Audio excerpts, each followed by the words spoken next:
Jobbing with Nikki. Jobbing with Nikki. Jobbing with Nikki. Jobbing with Nikki. Jobbing with Nikki. There we go. Welcome to this episode of Jobbing with Nikki, and today I am joined by the untouchable Brad Matthews. That's me. That's you. Yeah, thank you for having me on. Oh, don't worry about it. I'm excited because I have one main question. Go Why on. are all your tag teams with Franco? Because Franco is amazing.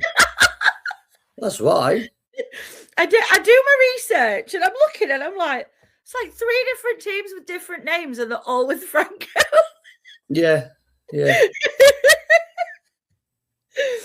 Is he your bestie? Yeah, we met pretty shortly after he started. Actually, I don't know if we met before he started wrestling on shows, but yeah, I saw him and I was like, "Fucking hell, he's all right. He's good. Like a lot of potential there." Turns out we're into the same stuff. Turns out we were probably in the same rooms at the same time many years ago before we both got into wrestling. Wow. And yeah, just get along right well. Oh, that's nice. I like that. He is lovely though. He like you say, he's so talented, but so are you. I didn't actually realize how long you'd been around. Yeah, I've been doing it a while now. Yeah, 2018, did I see? Yeah, I do my research. I've been Googling you. So I like to do. I like to Google everyone. But yeah, 2018, that's when I stopped going to wrestling first time around. So I just missed Brad Matthews. I think a lot of people did for a while because my first year, I was pretty much only doing House of Pain and Mega Slam, which was mad. My third match was for Mega Slam. Luke Jacobs was in that match. It was a multi-person match, so don't quite count, but it counts. Yeah, and I never really, I never really got anywhere. People thought I was all right. A lot of people that matter were telling me I was all right, but then, I just wasn't really getting anywhere. I was just toiling away in locally, and then it was when I met Ivy and Brady Phillips. They were like, "You need to get out and get more places. Come with us, and when people see what you can do, you'll be all right." That's good. They're good people to have taken you under their wings, so to speak. I've known Ivy a long time. I used to see Ivy in the EBW days, and back then, so it's great to see that she is taking people under her wing, so to speak, and helping the next generation of talent. Because I think she's just incredible. When I first started ring announcers, you were one of the people that I messaged, and I was like, "Have you any tips? You're one of the best people I've ever seen on a microphone. Can you help me out?" Yeah, she's fantastic, and what I love about those two is that they cover both sides, both ends of the spectrum. Whereas Lindsay, Ivy could. She can wrestle, but her strengths are massively in the character side. Yeah. Whereas Brady Phillips, he can do different character stuff, but his strengths lie massively in the bell to bell. So you can go to him and ask for feedback on stuff, and you'll get a lot of similar things, but also they'll look at things from totally different perspectives at the same time. Yeah. And they're wicked. Like I say, I love them. So good. It seems like when I see you all at True Grit and stuff, it does seem like you're all a little close-knit, really close bunch of friends. Yeah. Some people have referred to us as the clique, but we genuinely get on. We celebrate birthdays together and go on holiday together, and with Big Bunny and Cadam and Jack as well, and we're not just wrestling mates, we're proper mates. Yeah, And I've always said I think that's one of the best things about wrestling sometimes is you meet people you wouldn't expect to be friends with if you met them in the street. But you realize you've got this connection and it just kind of grows. Yeah. And yeah, it's lovely to see because, like I say, on social media and stuff, like seeing you all out celebrating birthdays and stuff, like you say, it is lovely to see because it's nice to see that other side of wrestling. Because, like, obviously, you are not a very liked man at True Grit, especially. Yeah. In most places, actually. Well, I was just thinking that. I'm like, have I ever seen? I've never seen you face. I don't think. I'm only a good guy in one place, and that is only in certain cities in that one place. The fans at House of Pain, since I came back from my knee injury, they decided that they loved me. But then when we go out of Nottingham and up to Doncaster, totally different story. Oh, well, obviously Adam's going to be over in Doncaster. Yeah. I think it's great. I spoke briefly with Franco about this, that, House of Pain is branching out to Doncaster because that's where I grew up. I was weird for liking wrestling. I had to hide the fact I liked wrestling there because I got judged so much. So now that there's a branching out and you're doing shows in Doncaster, I think that's absolutely incredible. Like, you just don't get it. I think you're actually doing Rosington Labour Club.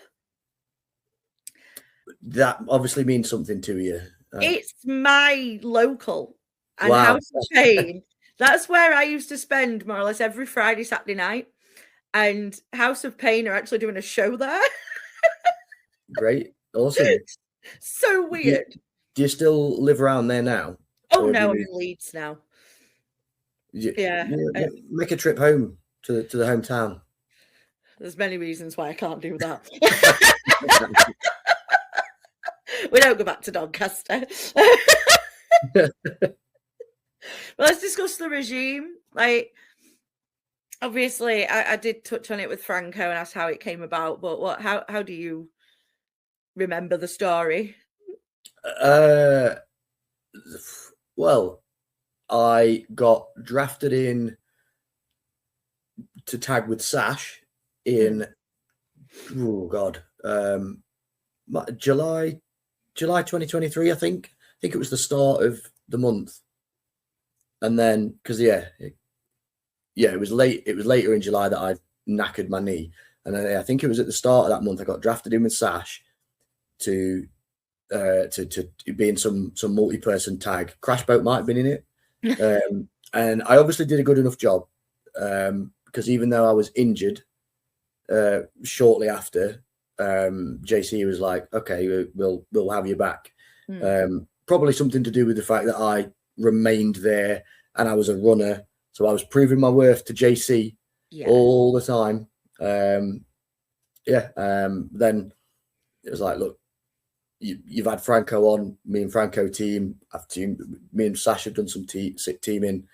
We're a group elsewhere. Like, I don't know. I was not privy to any of the conversations about Brady and Riley and that type of thing. But just keeping my head down and grafting while I was when I was hurt. I think that was a big thing for JC. Yeah. Proving dedication to True Grit. Yeah, definitely. It shows True Grit, if you want to be cliche about it. I remember one of the times it was shortly after I'd got off crutches, basically, and we were at the Leeds venue, and I remember there was I was just having to literally run back and forth as a runner from the building where you get changed to the actual venue that the wrestling is in. Oh, wow. And having to sprint back, there was I think Priscilla was a ring announcer for that one, I think, and it was a mad scramble to find Priscilla, and I'm there thinking, like, my physio says I shouldn't even be jogging, and I'm sprinting back and forth. The things I do for this wrestling business. I wanted to talk about your injury actually, because how long were you out? Well, it depends where you want to start it from. So the injury actually happened at the end of July. Mm. I was actually, in some places it's different, but what actually happened was I was wrestling Franco. The only time I've had a singles match with Franco. We were down in Somerset, and that was the end of July. I knew straight away something was wrong, and the match ended. And then I had a month off, and then I tagged with Franco against British Top Team at Kumite. And then after that was August, and then the day after, my knee swelled up massively again. I was like, there's something's wrong here. So then I got it looked at, and then from there, the surgery was then October, and I came back in, I think,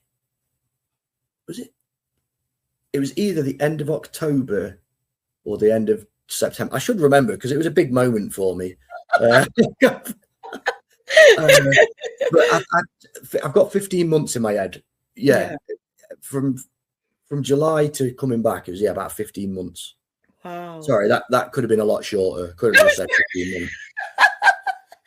But does it take a toll on you, like mentally and stuff? Like when, like especially when you are running at True Grit and you're seeing your friends, like it must feel a bit like I'm happy for my friends, I'm proud of my friends, but it must mentally fuck with you a lot. Like yeah. So 100%, like, especially because I started a lot later than a lot of people. I was 30 when I had my first match, so I'm on a clock that a lot of people aren't. You got people like Riley Nova and Ricky Regan and like people like George Hunter, like all these young kids. They're like, they can fall off a building and get back up, whereas people like my age and Franco's age and that, we're like, we can't quite go that hard. So yeah, it was, first of all, it was like, am I even going to be able to come back and wrestle at all? Then it was, am I going to be able to wrestle to the level that I did before? Yeah. But you're absolutely right, and it's not. You are like, you've got this constant battle with your own body, trying to get that back to where it was. You're always worried about, can I do this? Can I do that? Everything that's not, when you're not progressing at the optimal rate, you're like, oh, I'm fucked now. Yeah. And then you're seeing all your mates do all this cool stuff, and you're like, that could be me. Especially certain spots, you're like, that would be my spot if my knee was okay. And at no point are you thinking, I don't know about anyone else, but at no point was I ever thinking, I wish they didn't have that. Like, I'm supremely happy for all my mates, but it is like, bloody hell, like that opportunity was kind of for me or whatever. Like, is there going to be something similar when I come back? Are these promoters going to actually say, yeah, we will have you back? Because some of them said they would, and then they didn't, and whatever. But yeah, I think it was, and there's a couple of people that I know who've recently done their ACL, same injury as me. And I'm like, the physical's hard, but the mental side of it is, to me, was worse. Yeah, which is understandable. I say it really is, because you don't know if you can come back, like you say, but you have, and you've been welcomed back like everywhere.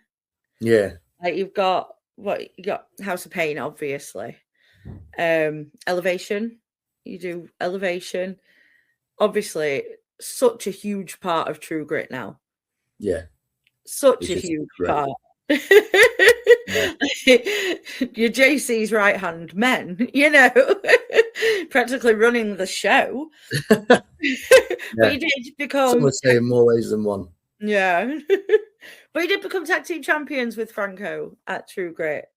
In Nashville, weren't it? It was, it was. Everyone's favorite Nashville. You just destroyed everyone's dreams.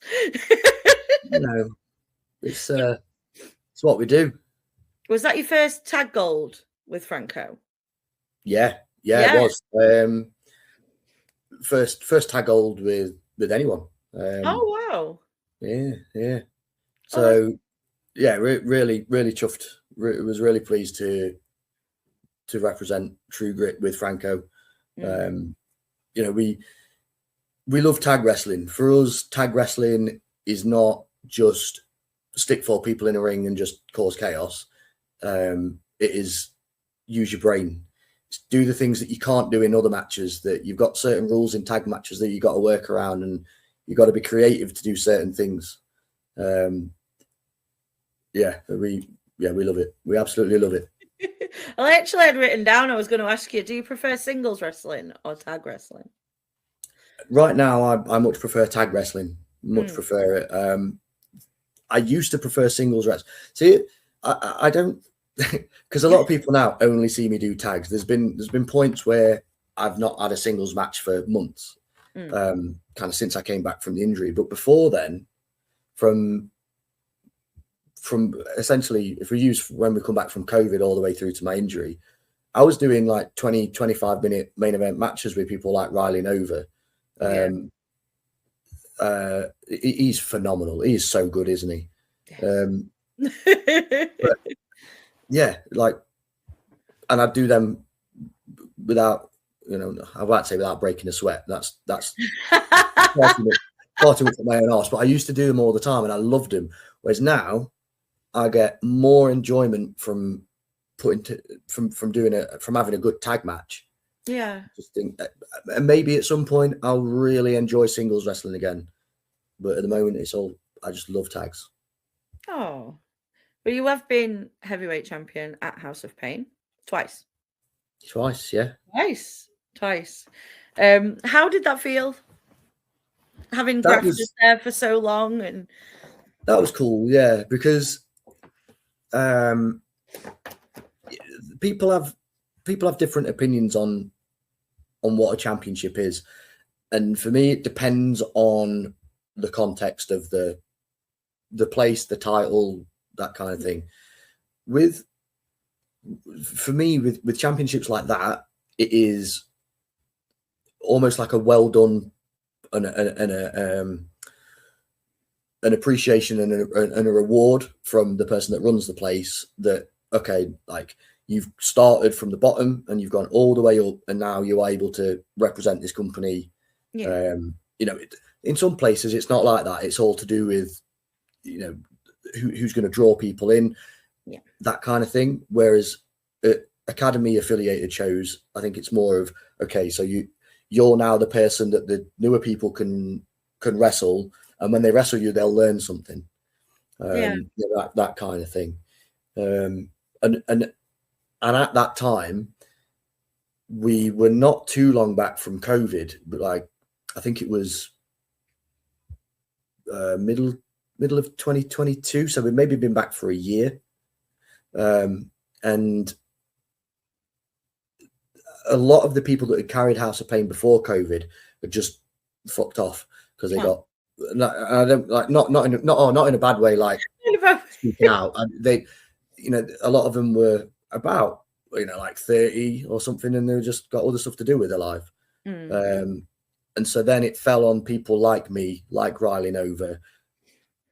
We had to then quickly learn how to be at the top of the company, and it was like we had to take that and run with it. And it went from, well, not putting it all on people like me and Riley, but it went from, House of Pain went from strength to strength. And I think a lot of that is because the shows were really good as well as well as the training that Stixx was giving. Yeah, there's some really good talent at House of Pain. I say it seems like a bit of a House of Pain takeover at True Grit. Like everyone's coming in now. But there's some really, really good talent there. Like, and I just keep seeing, like, even the younger guys, like Scooter. Yeah. You know, it's a credit to Stixx, I think, that, you know, you were all so talented. Stixx is, yeah, sorry. No, All right, I'm just going to say he's putting the work in. He's investing in you guys. Yeah. Yeah, Stixx is fantastic. And the British scene is missing a piece without Stixx. I don't think I'm the best wrestler ever. I think I'm okay. I'd be a hell of a lot shitter if it weren't for Stixx being able to. I only wrestled him a few times, but I shared so many cars and locker rooms with him, just breaking down matches that I'd had, because he somehow managed to be able to break down the whole card in the car drive home, and yeah, amazing, absolutely amazing, especially for like family friendly wrestling that's appropriate for everybody, and it's like that kind of wrestling. He's all over it. He's so good. Yeah. But I also spend a lot of time at Elevation down in Loughborough, run by Joe Connors and Jack Selstrom. Like fantastic. They approach things in a slightly different way to Stixx, but I learn so much from just being around them, and yeah, brilliant. Loads of love to all the people that have coached me. Joseph Connors is like one of my favorite wrestlers of all time. Oh yes, I've heard that. Oh no, it's around. No, he is, and I think the fact that people are training with him, they're going to be incredible. I was going to ask a question about Elevation. I got all thrown off now. Oh. Talking about Joseph Connors, and my head just went. We'll talk about the fact you have a match with the Hunter brothers coming up. Oh yeah. Wow. Like I used to watch the Hunter brothers. I saw them at Southside and places like that back in the day. Like, does it feel a bit surreal that you're fighting the Hunter brothers? Because they are such a big, in British wrestling. People know, they're a big name. Yeah. It kind of does, but it also kind of doesn't. So this is a match me and Franco have wanted for friggin' ages.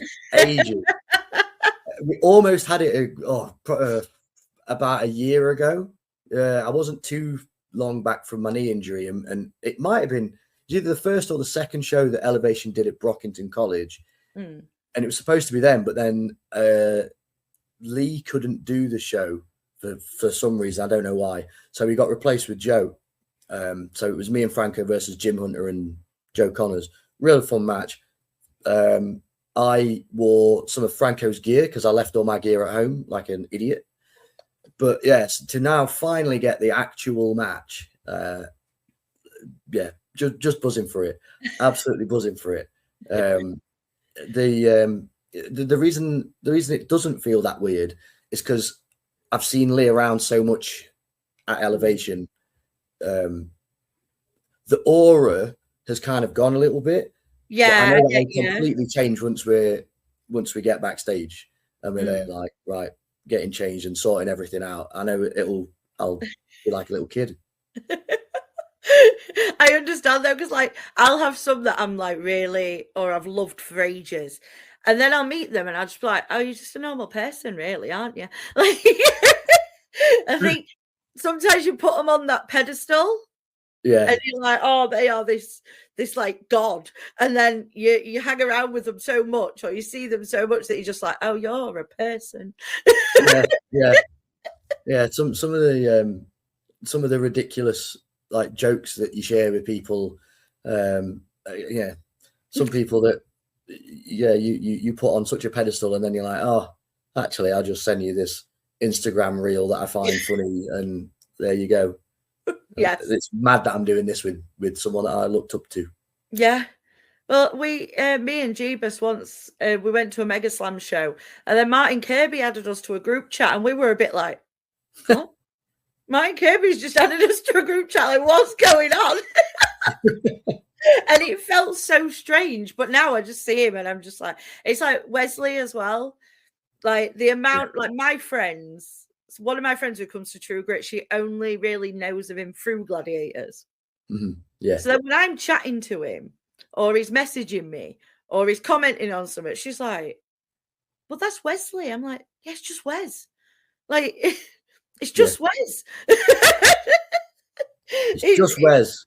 Yeah. True Grit's better off without him. We don't like Wes Wilson. No, we're not going there. We're not going there, right? We're not. We're not. So you say you got into it later in life than some of the other wrestlers. So what made you start like so late? Or I wanted to do it since I was a kid, and then I never did because certain people told me that I just couldn't do it, and I believed them. Like it's not for you. It's not for people like you, which is ridiculous when I think about it now. Like me now, someone said that to me, I'd be like, no, you can, you can swivel. But you know, I chased some other creative dreams because I wanted to either be a wrestler or be in a band, basically. And I played in bands for, oh God, probably about 15 years in total. Wow. And then I ended up pissing off to the other side of the world for a bit. And then I was like, sod it. Like, I've done this massive thing on my own. If I've done this, then why can't I just give wrestling a go? And I almost started to learn in Australia, but stuff happened and I ended up coming back here. And so I thought, all right, sod it. I'll give it a go. Well, I'm glad you did. But no, it's I get what you're saying. Like I constantly had people telling me I couldn't do this, couldn't do that, and I would just believe it because sometimes it's easier, like to not go out your comfort zone or to just, which is why I do everything I do now, because it's like this is everything I've wanted to do forever, and I'm just going to do it because no one can stop me. Don't listen to all them people. Who would you say were your inspirations wrestling wise? Take a guess. I don't know. Can't put me on the spot. Well, I suppose you're interviewing me, but no. Yeah, you can't ask me questions. I suppose the obvious one's Triple H. There we go. I was thinking it, but I didn't want to be wrong.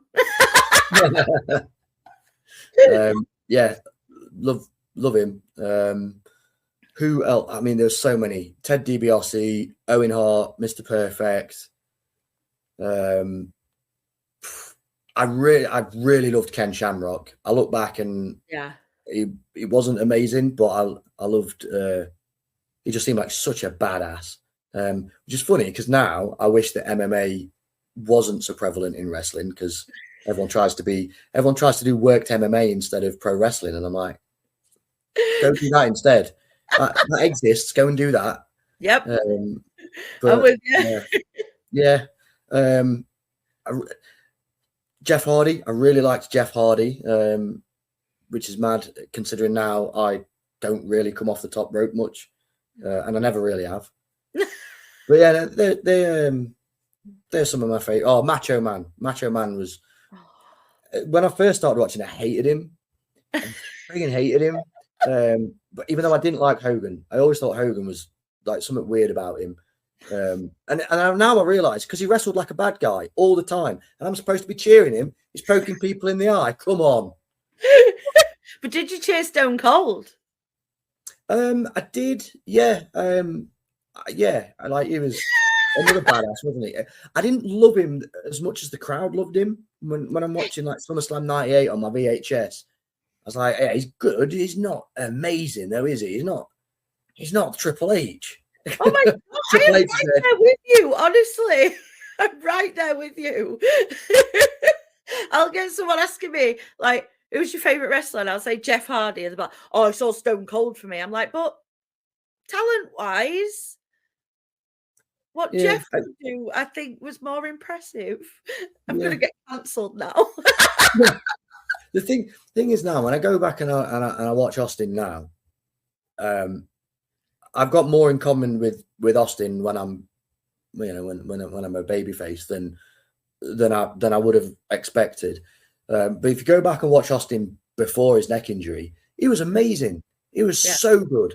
But that injury just knackered him up. He had to totally change his style. Well, it will do. It's, you know, Yeah. unfortunate. It's unfortunate, you know, it's your neck. But yeah, and if people come back from neck injuries, like, it's just, that's impressive all the time. Like, no matter who it is, I'm impressed. Yeah. I did think you were going to go a bit edge with your look. I thought you were going to go a bit edge. Yeah. Fucking sorry. Just on the Gangrel. I loved Gangrel. His whole the bell would ring and it wasn't as great, but that entrance. I still listen to the Brood music now in my car. Yeah, I love talking to people more my age, because like when I talk to like the younger guys who are like, oh, you know, CM Punk, my childhood hero, I'm like, what? I was a full-grown adult for that. I did actually really like seeing when I started to watch stuff on the internet and it was downloading stuff on torrents. I really liked CM Punk then. That's how I got that's how I discovered him. Was when he was doing that feud with Raven in TNA, because Raven was I really loved Raven. I love Raven, absolutely love Raven. Yeah, he was one of the only people in ECW that I liked watching for more than just he's going to hit him they're going to hit each other with chairs, because he actually had depth in that. So my off the cuff wrestlers that I loved when I was younger, because we only had WCW because we didn't have Sky. And my random that I used to love was David Flair and Crowbar, right? And I get bullied so much for it. But I think because they were weird and they were like mentally deranged, I just absolutely loved them. Yeah. And the amount of times Jeeves has took the piss out of me for liking David Flair, and I'm like, I liked his character, right? And not saying he was a wrestler. But everything about Crowbar, I was obsessed with Crowbar. Yeah, he was interesting. Yeah, but I was fully WCW when I was growing up, and it was just them and Buff Bagwell. I can see why you'd like Buff Bagwell. No, I was a child. I really liked Trish Stratus and Lita when I was a kid. You know. The amount of times I'll have someone say, "Oh, you only like Jeff Hardy because of how he looks." I'm like, I was like 5. Right? Calm down. No, I weren't 5, but still, I was too young to think about boys in that way. Yeah. Dream opponents then. Anyone ever? Triple H. No, because we'd just do the same bloody moves. No, I deliberately I did the pedigree for a while, and then just like it just reminds everyone of Triple H, and I look like him anyway, so I need to stop doing that. God, I don't know. I don't really have any, which is insane. It is, because I suppose it's a dream thing. My logical brain is like, well, that's never going to happen, so not even worth thinking about. God. Here's one that there's a likelihood that it could happen, but I don't know. Brady Phillips, never wrestled him. Really? Apart from in tags. Never wrestled him. God, aside from, there's not too many that it's not really that many people where I go, fucking hell, I'd love to wrestle him. I'm so sorry. Like, you don't have to have any. It was just an asking, like, if you did. Yeah. Oh God. If I go back in time, I'll try and think of some. Oh, actually, Owen Hart, Mr. Perfect. I'd like, because they could just wrestle rings around me in an entertaining way and come up with so many different ways to do stuff. Yeah. Yeah. We're sticking with it. Yeah, we'll stick with them. Two singles matches, Owen Hart and Mr. Perfect. There we go. Is there any tag teams you and Franco, apart from the Hunter Brothers, want to face? Yeah, the Blockbusters. The Blockbusters. We've wanted to wrestle the Blockbusters since day one. Right. So someone book it. Blockbusters versus the powers that be. We're only capital punishment when Sash is there, and we're obviously only the regime at True Grit. Yeah, Blockbusters. Reese and Rowe going to be great. Are they still a team? I'm pretty sure I saw they were scrapping somewhere. I don't know. I'll get on to Evan Bishop after this and ask. He'll know. Yeah. But yeah, they're the ones off right off the top of my head. People that have never wrestled. Blockbusters right at the top. One of the best teams in the country, I reckon. Well, we're going to play a game now. Okay. Now, we were going to play a game surrounding Bernard Matthews products, but seeing as you're a vegetarian, that might not work. No, I'll stick with breadcrumbs on outside. So instead, we're going to play Would You Rather. Okay. So they're all wrestling related. Yep. Would you rather take a full strength Stone Cold Stunner or chop Battle Gunther for 60 seconds? Chop Battle Gunther for 60 seconds. Because, because if I'm taking a legit Stone Cold Stunner, I was at the dentist yesterday, so it would knacker my teeth. But even if I hadn't been to the dentist, I'd rather not get knocked out or bite my tongue. I'd rather just get walloped in the chest. Because you think, if we're doing it for 60 seconds, every time he hits me, if this is like a chop battle, every time he hits me, he's got to wait and let me hit him back. So that's 10 seconds. Because that's the way it's done, isn't it? Everyone just waits for someone else to hit him instead of carrying on hitting him. Yeah, I'll go with that. Just do the slowest chop ever, like make it take 20 seconds. I just end up caressing his pec. All right. Would you rather enter a rumble at number 1 or be the last entrant, but everyone attacks you immediately? Enter at number 1. You made that sound. You're in there for longer, but you get to eliminate more people. That's true. Because I'm not going to go in to lose. Everyone attacks you. Don't mean they eliminate you. Oh, no. Yeah. Would you rather have Paul Heyman as your manager or have The Rock roast you every week for a year? Paul Heyman is my manager.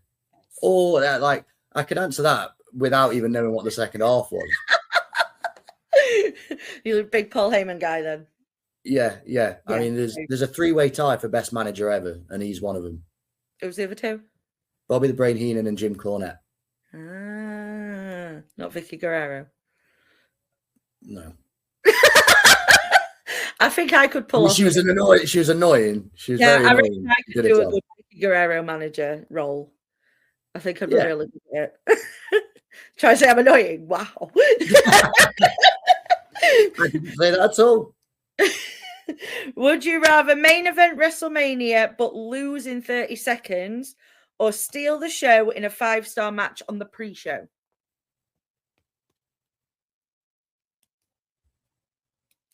It depends where I am in my career. No, you got you. Because the money of the main event is going to essentially set you up for life. But as someone that loves wrestling, I'd love to have a great good match. It goes down in history. Like who did Miz beat in the main event of WrestleMania? I can't even remember.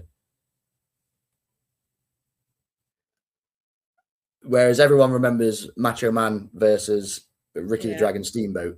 So let's go for the steal the show on the undercard or the pre-show, whatever. You've got me thinking about the Miz now. I'm like, who won it? It's going to bug me. I'm going to Google it. Like, my brain went to, like, when he had the feud with John Cena or The Rock or something. But I'm like, I'm sure he didn't beat them in the main event of WrestleMania, did he? Yeah, unless he beat Benoit, and the reason you never hear about it is because it's Benoit. Oh, we're just throwing out Chris Benoit on my podcast now. I didn't say what he did was nice. No. I mean, I have a whole other theory about that, so we'll not talk about that. Oh, I don't know. Did the Miz? It just keeps going on about Show Miz defeating. Let's. Oh wait, the Miz defeated the Miz with Alex Riley defeated John Cena by pinfall. Well, so would that be it? It must be. Yeah, I can't remember it because we can't see him. Yeah. There we go. But Spear from Prime Goldberg or a Sweet Chin Music from Prime HBK? The Sweet Chin Music from Prime HBK. The only person that knows how to, aside from Lee Hunter, the only person that knows how to throw a devastating super kick. That's all of them, because we were going to do both, but you know, you're silly. Well, I tell you what, you can still ask the questions. Just because I choose not to doesn't mean I would not have a preference if I was to. Well, we were going to play Smash or Pass with Bernard Matthews like products. Yeah. You'd say pass to them all. Yeah, fair. Have you ever eaten them in the past? Well, I probably have had some Bernard Matthews those. Probably at school. My mum didn't used to give me like turkey dragons or whatever. You didn't have turkey dinosaurs as a kid. Turkey dinosaurs, that's it. You didn't have turkey dinosaurs as a kid with like alphabet letters potatoes. I don't recall that. I remember having actual meat, but not processed stuff. No wrong with a bit of processed stuff now and again. Now and again. Oh no, not at all. But tell you something, the main thing that sticks in my head with you is when I asked you what the weirdest job you'd ever had was. And you were like, oh, I made dog meat or something. Yeah. Is that what turned you vegetarian? No. Although when I was there, I didn't eat any meat while I was there. It was I was at sixth form or maybe at uni. I can't remember, but it was a summer job, and it was a chilled meats factory, and it was just grim. Not a butcher's, but where everything goes after that. Yeah, there was a load of stuff with dog meat in there, and then there were some people who were eating it, and I'm like, "What are you doing? That's absolutely disgusting." This sort of stuff's not fit for human consumption. That's why it's going to the dog food.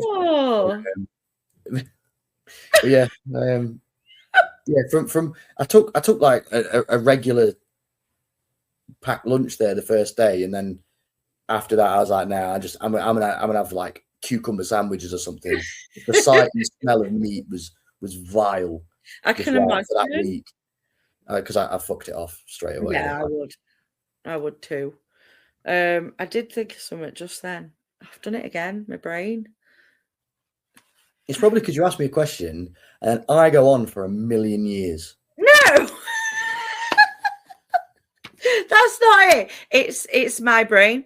I walked in the kitchen today and I was like, "Why am I in here? I need a bath." So I went upstairs. Then realised my conditioner was in the shopping bag in the kitchen. So I had to come all the way back down the stairs, get the conditioner, go all the way back up again. See, it's my brain. So what have you got coming up? Let's talk that. What have I got coming up? This weekend. When does this go out? Tomorrow, probably. So as this goes out, tomorrow, Saturday the 14th, my Valentine's Day is going to be spent with Franco Fate. Oh, me and Franco, we're going to be tagging at House of Pain's 18 plus show at the old Cold Store in Nottingham, so that'll be a lot of fun. And then Sunday we're tagging down in Loughborough for Elevation. Then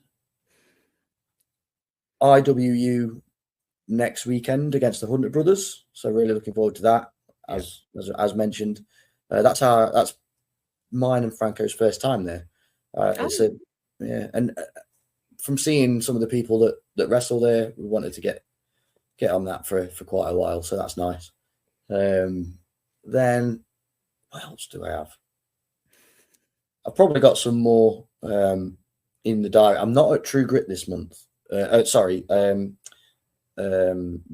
Next month, which is insane, because I already had something in the calendar for that day, so I am not able to shift it around, unfortunately. Are you taking Franco? Are we down 2 regime members? Franco, I believe, is over in Europe with his band. Oh, he did mention he had that coming up. Yeah. So I don't know if he'll be there. So now is the time for Wes to strike. No, it's not. While JC is 2 men down, Wes can strike, and that's it. I would strongly advise Wes to not go anywhere near True Grit Wrestling. You know, it's not fair, because we're not all there. I will be there on the hot tub table making signs. Imagine the damage you'd be able to do. You know, it's just no. See, it's a shame. I can't even think about it now. It's a shame you're not there, because I'm making signs for Hot Tag. Could have had a good Bernard Matthews one. I am sorry for that. I am. I don't even know how it started. I think I just turned to Jeeves and I was like, Bernard Matthews. And then we just started shouting it. And you're not the first. There's a company that a bunch of us used to wrestle for. Me, Sash, and Franco used to wrestle at Future Wrestling in near House of Pain, like the Midlands, and there was someone there that started a Bernard Matthews chant, and I didn't seem to get as much enjoyment out of it as you seem to, but I don't know why. I just find it hilarious. Like I think it's because it's so kind of left field. It's you're essentially bringing in something that's so far out of wrestling, and it's almost without context.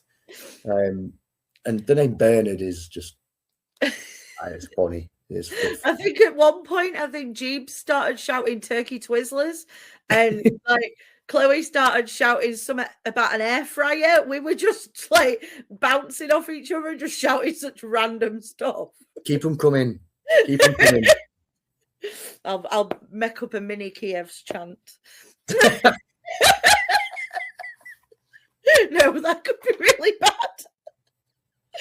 Oh, dear me. Oh, so we've talked about what you got coming up. We've played the game. You have no dream opponents. I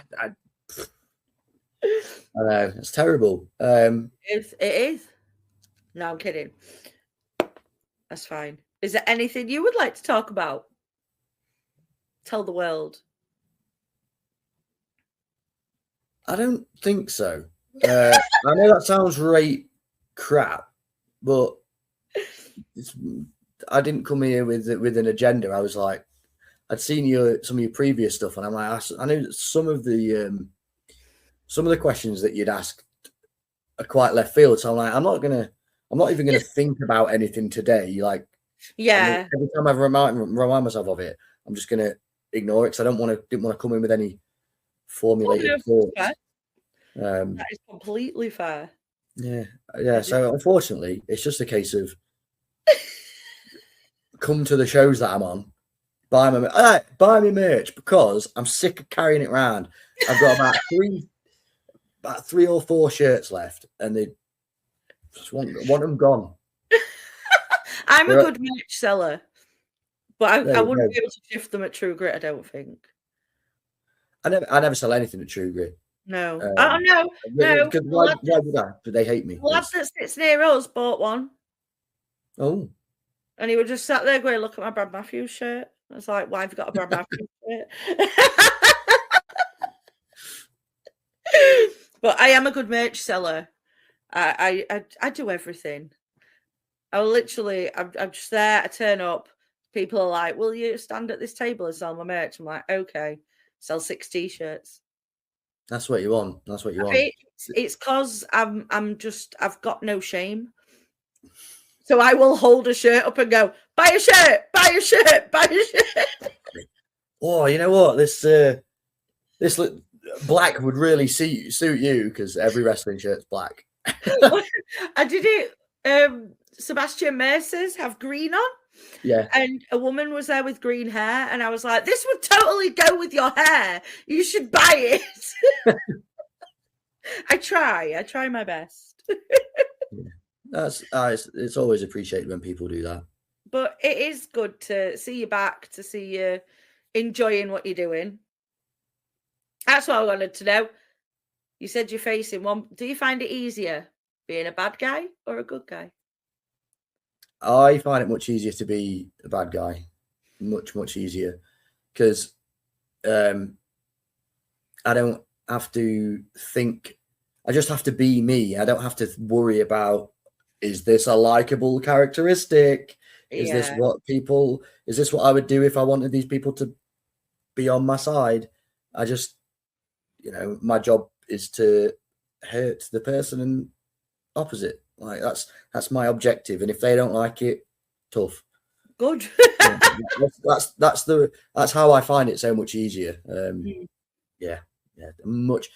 I don't want to say I prefer it, but I'm much more comfortable doing it because that's what I do most. Yeah, I've heard that from a few people though, that it's harder to get a crowd to like you than it is to hate you. It's much easier to get them to hate you. So yeah. I think so. Yeah, I think that's true.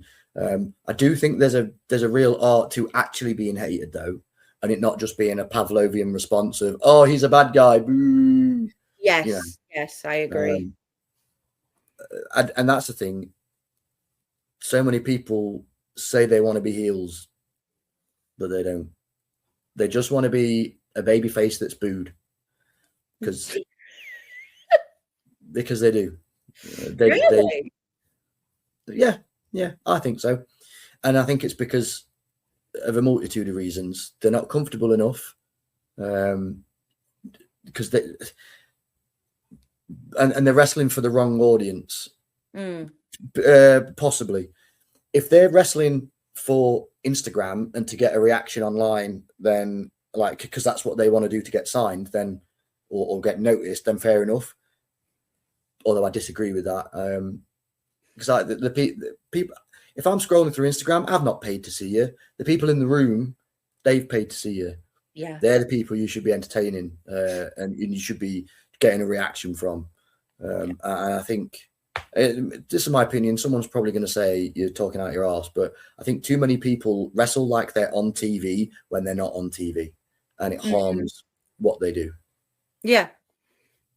I think there is some wrestlers out there who are very much like, I need to get this flashy move in, this flashy move in, this flashy move in, and try and do it all. I've spoken to like a friend before, and he was in a match, and all the kids that he were in the match with wanted to do was flashy move after flashy move after flashy move. There was no story behind it. There was no building. It was just they wanted to get over and get their moves over. Yeah. So I agree completely. I think it's better when there's proper build up in the match, and like you say, the people in the room have paid to see you. Yeah. That's one of the reasons that I make so much noise at shows, because I find it disrespectful to the performers if I'm just sat there quiet. Like, you're there to get reactions, to if you're going to sit there, if you're going to wrestle for 20 minutes or whatever and have a crowd sat silent, it's not going to feel great for you guys. No, everything hurts more when I did a few things for Spinebuster. Actually, I did quite a few things for Spinebuster TV. And I like the guy behind it, Andy, was so good with me. But eventually I said, look, I'm just not going to do these anymore because I don't really get much enjoyment at all from wrestling in an empty room. Yeah. Like I need there to be a crowd. Yeah. I can't feel it when it just feels like I'm at training. And yeah, it's just the crowd are so important. Yeah. But yeah, like you say, that's why you do it. You do it to entertain people, and if there's no people to entertain, then like you say, it's just like training. It's just an empty room, which again, I hate that. I hate when I go to a show and there's hardly anyone there. So then I'm even louder because I feel like I've got to compensate. Yeah. But yeah, that is like people will be like looking at me like, shut up. Or I've been to shows where a mum will be sat telling her child to shush. No, that's ridiculous. I turned round to him and just went, "Have you heard me? Come on." Yeah. When I'm a baby face, if it's a place where they've not had wrestling very much or whatever, especially if I'm on first, I literally tell the kids like, this is where you can be as loud as you want. You've been told to be quiet at school. You're told to be quiet at home. I want you to shout and scream, make as much noise as you can. Like that's what it's for. Yeah, exactly. And when the parents get it, and when the parents encourage that from their kids, like that's brilliant. I love having the conversations with. That's one of the things I don't like about being a good guy is I have to always pose for photos, and it's usually when I've had a match and I'm knackered. But you do get to have some really good conversations with, and also in some meet and greets as well. You get to have real good conversations with the parents of the kids, and you really get to understand why the parents are bringing the kids. Yeah. Sometimes you can ask the kids like who they liked and what they liked about certain matches, and then you can use that to then alter your matches in the future so that you're keeping the kids engaged, because we all know they've got no attention span. Oh, definitely. But if we want to keep them coming, we need to keep them entertained. We need to get them back through. I don't just turn up and do a body slam and then go home. I think about this a lot. So you think about the whole psychology side of it as well, which is really good. Because I know some schools like specialize in, some training schools, they'll specialize more in the psychology of it.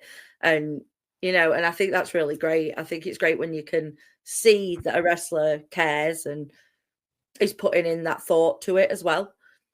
Yeah. Not just there to, like you say, do a body slam, leave. They're there to put the thought in, to entertain the kids. And I love it. I love it all. I always have. And I don't think I'll ever grow out of it, to be fair. It's the best thing ever. I was saying this to someone the other week.